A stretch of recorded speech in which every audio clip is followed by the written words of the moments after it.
인사할까요? 만나서 반갑습니다. 자, 한번 이제 뒤로 앞으로 보시면서 하나님은 우리 편입니다. 시작. 오늘도 이 말씀을 통하여서 하나님은 살아계시고 하나님이 내 편이라는 사실을 오늘도 귀한 말씀을 통하여서 경험하고 이 말씀으로 살아 믿음으로 승리하는 저와 여러분의 삶이 되시기를 주님의 이름으로 축복합니다. 이 그리스도인들이 이 믿음 생활을 오래 하다 보면 누구나 한 번쯤은 부딪히는 이 답답함이 있습니다. 그 답답함이 쌓이고 쌓여서 시간이 지나면 부담이 되고 또 그 부담은 점점 무거워져서 어느 날 이것이 해결되지 않는다면 믿음을 포기해야겠다는 위기의 순간을 경험하게 됩니다. 그때 우리는 우리의 스스로 자신을 돌아보며 하나님께 질문할 수 있습니다. 내가 어떻게 하면 이 답답함을 해결할 수 있을까요? 내 안에 지금 부딪혀 있는 이 답답함을 해결하기 위해서 내가 과연 무엇을 할 수 있습니까? 우리는 이런 질문을 던질 수가 있습니다. 그리스도인들이 인생을 살면서 부딪히는 이 현실 앞에서 던질 수 있는 이 질문은 우리의 신앙에 있어서 굉장한 이 성장을 이루고 향상을 시킬 수 있는 것입니다. 현 시대는 이 사색보다 검색을 많이 합니다. 정보의 홍수 시대에 살아가면서 사람들은 점점 판단력과 이 분별력이 점점 이루어져 가고 있습니다.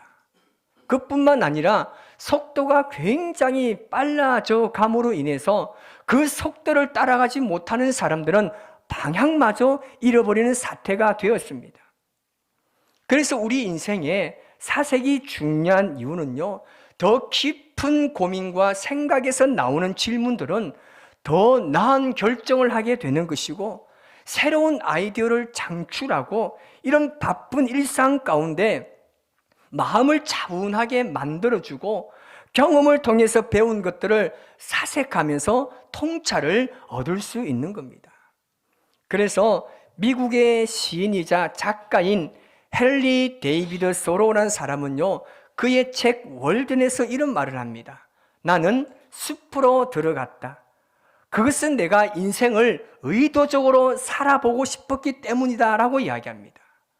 이 소로라는 사람은요, 자연 속에서의 사색을 통해서 삶의 본질을 찾았다고 이야기합니다. 그래서 우리 인생에 찾아오는 이 고통과 번민, 이 고민은 사색을 통해서 해답을 찾을 수 있도록 도와주는 중요한 역할을 한다는 겁니다. 우리가 예수님을 믿는 이유가 제가 지난번에 뭐라고 말씀드렸습니까? 우리가 예수님을 믿는 이유는 내가 그 예수님에 대해서 내가 가지고 있는 의문이나 생각들, 내가 그것을 100% 다 확인하고 그 대답을 다 받았기 때문이 아니라 내가 이미 내 삶에 확인되어지고 내가 대답을 얻은 것이 있기 때문에 우리가 예수님을 믿는다고 했습니다. 그리고 아무리 부정해도 부정할 수 없는 그 무엇인가가 있기 때문에 우리가 예수님을 믿는 것입니다. 그래서 우리 인생에 찾아오는 의문이나 이 답답함이 그 찾아오는 무엇인가가 있을 때 오늘 본문에서 바울이 예수님께 던진 이 두 가지의 질문은 우리의 인생에 아주 중요한 영적인 교훈을 주고 있는 것입니다. 그 첫 번째 질문이 뭐였습니까? 주님, 당신은 누구십니까? 라는 질문이었습니다. 그때 예수님께서 뭐라고 대답하십니까? 나는 내가 박해하는 나사렛 예수다라고 말씀하셨습니다. 그리고 이 대답을 들은 사람만이 또 예수님께 질문을 어떻게 할 수 있다고 이야기했습니까? 주님, 그러면 제가 주님을 위해서 무엇을 하기를 원하십니까? 라는 질문을 할 수 있는 거예요. 성경에 보면요, 정말 많은 질문들이 나오지만 이 첫 번째 질문과 함께 던진 이 두 번째 질문을요, 제가 성경에서 가장 아름다운 질문이라고 이야기하는 이유는 뭐냐면요, 첫 번째 이 질문을 통해서 하나님을 참되게 만난 사람만이 하나님께 던질 수 있는 질문이기 때문에 그렇습니다. 하나님이 나에게 어떤 분이신지를 분명히 알았다라면 당연히 그 다음에 그는 하나님께서 나에게 과연 무엇을 원하시는가 이 질문을 던질 수밖에 없습니다. 그래서 바울도 첫 번째 이 질문을 던지고 난 이후에 예수님의 대답을 듣고 바로 두 번째 질문, 그러면 주님, 제가 주님을 위해서 과연 무엇을 하기를 원하십니까? 이 질문이 어떤 질문이겠습니까? 여러분, 바울의 이 질문이요, 바울을 비전의 사람으로 만들었습니다. 왜냐하면 비전은 내가 만드는 것이 아니라 내 인생에 하나님이 누구인지를 깨달은 사람에게 주시는 하나님의 선물이기 때문에 그렇습니다. 그래서 비전은요, 내가 하고 싶은 그 어떤 것이 아니라 하나님께서 나를 향해서 가지고 계시는 목적입니다.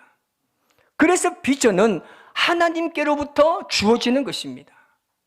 복음서에 보면 바울이 던진 이 질문에 대한 이 역질문을 예수님께서 제자들에게 하시는 내용이 나오는데요, 마태복음 16장에 가보면 예수님께서 수많은 기적을 베푸시고 예수님께서 빌립보 가이사라 지방에 계실 때 제자들이 예수님께 옵니다.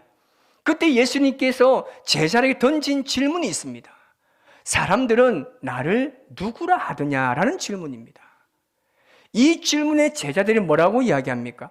누구를 선지자 엘리야라 하기도 하고 예레미야도 하고 막 그렇게 이야기한다 이거예요. 그때 또 예수님이 던진 질문이 무엇입니까? 그러면 너희들은 나를 누구라 하느냐라는 질문입니다. 오늘 만약 예수님께서 이 자리에 오셔서 여러분 한 사람 한 사람에게 만약에 이 질문, 너희는 나를 누구라 하느냐라는 질문을 우리에게 던졌을 때에 여러분 어떤 대답을 하실 수 있겠습니까? 예수님이 역으로 질문하신 이 질문이요, 인류의 어떤 위대한 역사를 이루어냈습니까? 이 베드로의 고백이요, 교회의 기초가 되었고 그리고 교회의 신앙 고백이 되었습니다. 흔히 사람들 안에 통하는 속설이 있습니다. 그 중에 하나가 뭐냐면 머리가 좋고 똑똑한 사람은 신앙 생활하기 어렵다는 것과 의심이 많은 사람은 참된 신앙을 하기가 어렵다고 이야기하는 겁니다. 그러면서 뭐라고 이야기합니까? 생각하지 말고 질문하지 말고 그냥 무조건 믿으라고 권면합니다. 이것이 한국 교회 전반적으로 통하는 속설입니다. 그러나 덮어두고 믿는 것이 아니라 옳고 그름을 판단해서 더 나은 선택을 하기 위한 우리의 이성은요, 신앙의 가장 좋은 동반자가 되는 겁니다. 그래서 하나님 말씀에 대해서 우리가 겸손하고 끊임없이 질문하고 의문하고 생각할 때 우리의 신앙이 점점 더 자라게 되는 것입니다. 그러나 한편으로 하나님 안에서 우리의 존재됨을 늘 기억하셔야 합니다. 사도 바울은 고린도전서 1장 25절에 이런 고백을 합니다. 하나님의 어리석음이 사람보다 지혜롭고 하나님의 약하심이 사람보다 강하다라고 고백합니다. 인간이 아무리 똑똑해도 그 하나님의 어리석음에 미치지 못하는 거예요. 인간의 지식이 아무리 대단하다고 해서 그 지식을 가지고 하나님을 판단할 수 없다는 겁니다. 그리고 인간의 판단이 하나님에 관한 최종적인 답이 될 수가 없습니다. 그래서 우리 인간은요, 하나님의 신비를 알기 위해서 따지고 캐묻고 의문을 가져야 하지만 그와 동시에 하나님의 신비 앞에 겸허한 자세로 그분께 자신을 맡기는 태도가 굉장히 중요합니다. 그렇게 되면요, 이 이성이라는 것은요, 신앙 성장에 아주 큰 도움이 되는 것입니다. 머리가 좋고 똑똑하고 지식이 많은 그 자체가 마치 자동적으로 신앙에 방해가 되는 게 아닙니다. 왜냐하면 머리가 아주 비상하고 똑똑하고 지혜가 풍성한 사람임에도 불구하고 정말 진실되게 하나님을 섬기고 정말 진실한 신앙의 삶을 사는 분도 많기 때문에 그렇습니다. 그러면 한 가지 질문이 있습니다. 똑같이 이렇게 명석한 두뇌를 가진 사람임에도 불구하고 어떤 사람은 회의주의자가 되고 또 어떤 사람은 견고한 그 신앙의 사람으로 세워지는가라는 겁니다. 왜 그럴까요? 무엇이 여러분 그런 차이를 만들어내겠습니까? 제가 그 원인 중에 하나를 깨닫는 게 뭐냐면, 문제는 이 두뇌의 명석함도 아니고 지식이 많기 때문도 아니었습니다. 자신이 생각하고 판단하는 것을 어떻게 여기느냐, 그 태도에 의해서 결과가 달라집니다. 조금 쉽게 이야기하자면 자신이 판단하고 대답한 것을요, 절대적인 진리로 생각하는 분은요, 오히려 그 명석한 두뇌와 그 많은 지식의 풍성함이 오히려 신앙에요, 아주 좋지 않게 작용하는 겁니다. 하지만 부단히 의심하고 질문하고 판단하고 생각하지만 자신의 한계를 인정하는 분들은 오히려 그 높은 지능과 지식이 오히려 신앙생활에 도움이 된다는 사실입니다. 그래서 중요한 것은요, 말씀을 대하는 우리의 태도에 있다는 겁니다. 우리는 이 말씀을 가지고 의문이 생기면 이 말씀을 가지고 누군가를 걸려 넘어지게 하는 것은요, 이건 올바른 신앙이 아니라는 겁니다. 그리고 내가 알고 있는 이 성경의 지식을 가지고 남을 굉장히 업신여기고 가볍게 여기는 것, 이 태도도 교만하기 때문에 굉장히 안 좋습니다. 미국의 이 제임스 에머리 화이트 목사님 계신데요, 이 목사님이 여러 책을 집필하시는데 그 중에 이 이해할 수 없는 하나님 사랑이라는 책이 있는데요, 거기 112쪽에 이런 말씀이 있는데 제가 잠시 인용하겠습니다.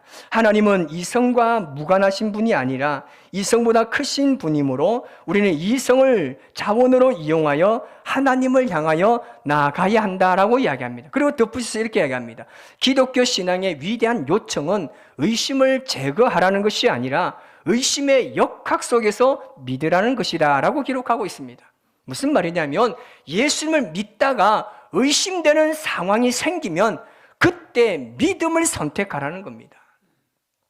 우리 예수님은 우리의 인간의 이성으로 다 알 수 없는 차원이 있습니다. 인간의 질문과 생각과 추론과 판단만으로 다 미치지 못할 영역이 우리 예수님에게 존재한다는 겁니다. 여러분, 예수님께서 죽었다가 사흘 만에 부활하셨다는 이 사건을 이성으로 이해할 만한 사람이 과연 얼마나 되겠습니까?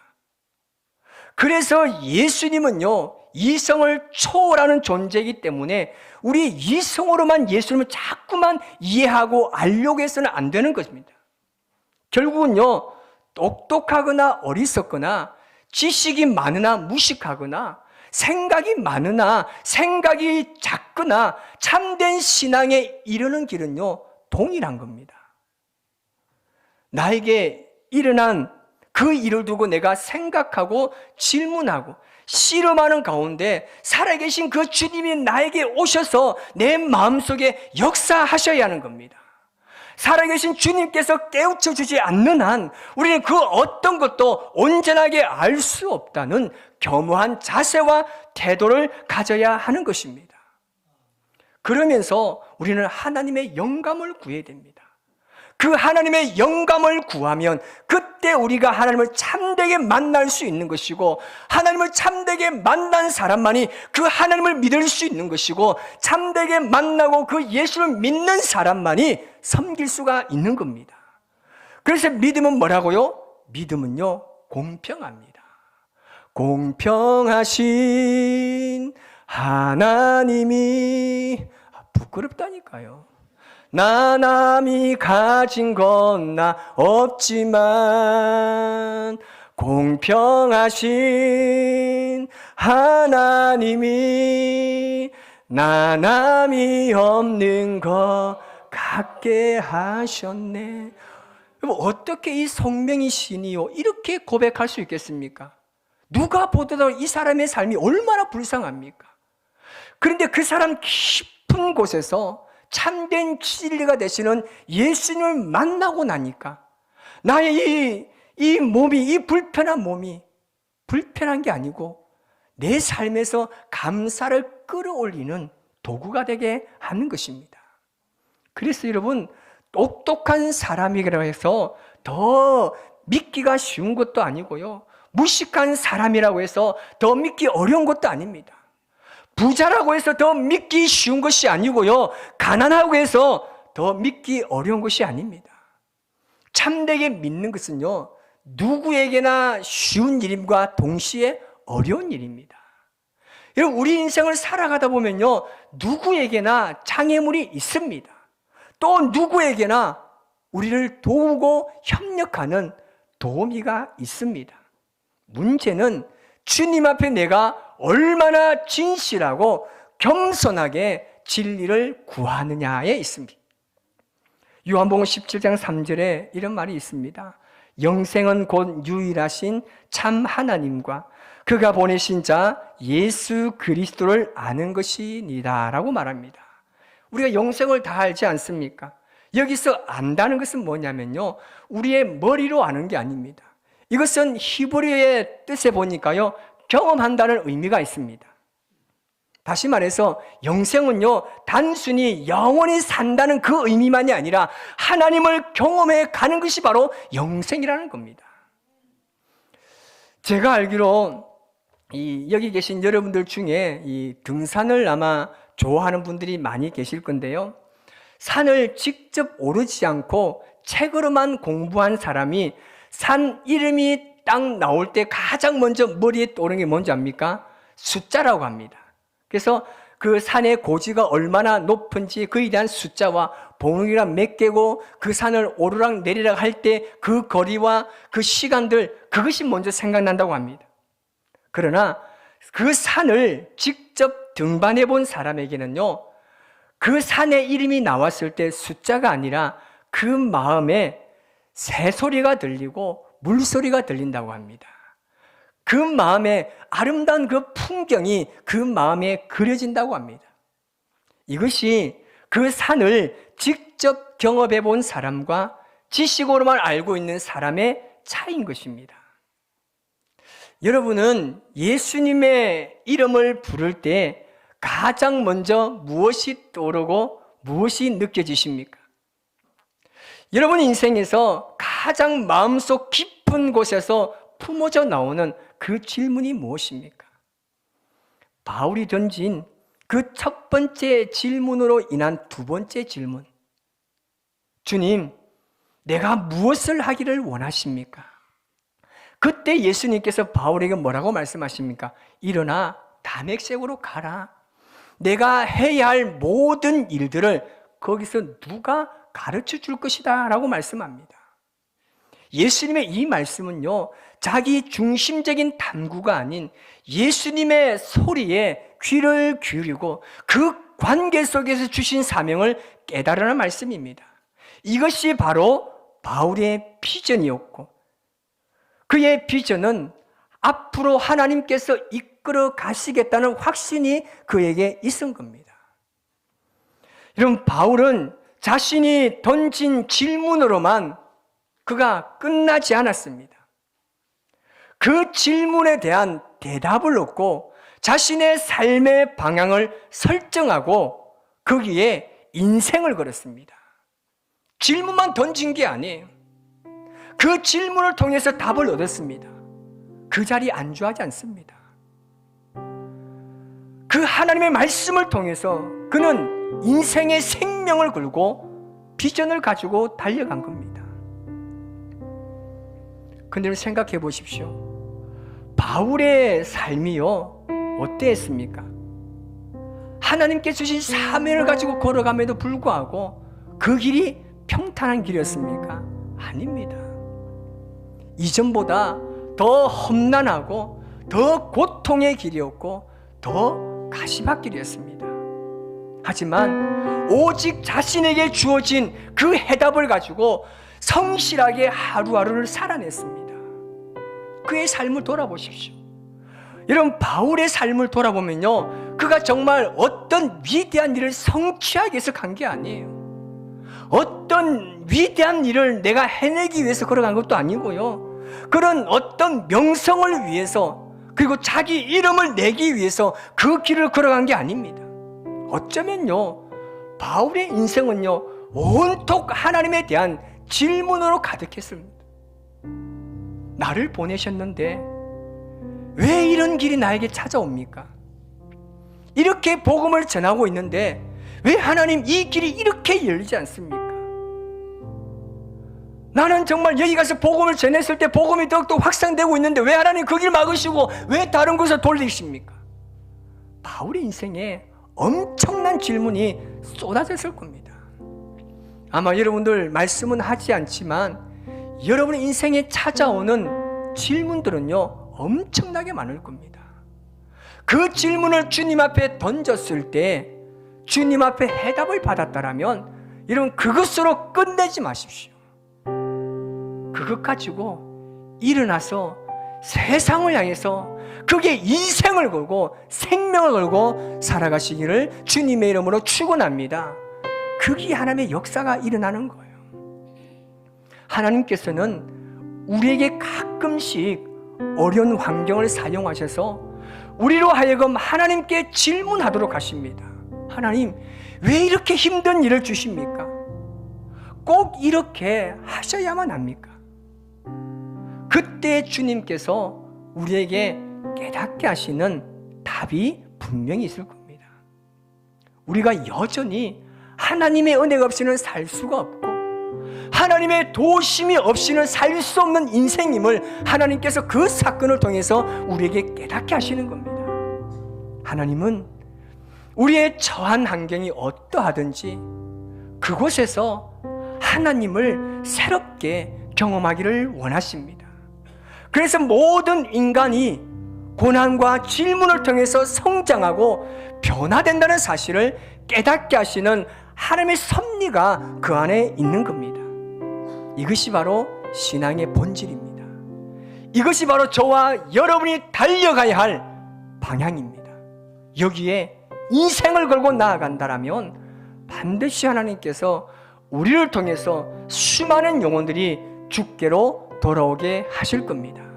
이번 한 주간 이 말씀을 가지고 주님, 제가 이렇게 살아갑니다. 주님, 나와 함께 하시고 나의 피난처가 되어주시고 내가 주님 앞에 나아갈 때마다 새 힘을 다하여 주셔서 어떤 환난이나 핍박이나 어려움이 찾아온다 할지라도 묵묵히 이겨나가서 예수님의 이름을 선포하는 하나님의 사람이 될 수 있도록 나를 붙잡아 달라고 기도하며 나아가는 귀한 한 주간 되시기를 주님의 이름으로 축복합니다.